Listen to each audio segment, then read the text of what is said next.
mga katahong, mga katalapia. Nakadikit lang po sa bato yung mga tahong dito. Ayan, oh. Nakakapit lang sila. Ito pa mga katalapia, ang dami dito, oh. Ayan, oh. Pwede na to pang ulam mga idol, oh. Pwede na yan, oh. Pang sabaw. Ayan, wow na wow. Ang dami mga katalapia. Ayan, oh. Grabe yung tahong na yan. Dagsak. Ayan, oh, dami, oh. Ito, sakto na yung laki nito mga idol. Pang sabaw-sabaw lang. Ito, grabe, oh. Maliliit lang to mga idol. Hindi natin kukunin to mga maliliit na to. Ayan, yung mga maliliit na yun, hindi natin kukunin yan. Ayan, pati sa bakal nakakapit mga idol, oh. Tingnan nyo po, ang dami. Ayan pa mga idol, oh.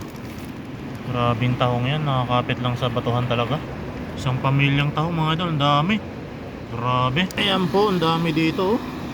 Ayan, dyan sa may sulok-sulok sila mga idol, oh. Sulok-sulok, ang dami nila dito. Ayan, maraming salamat po. God bless. Please follow, like, and share. Bye bye.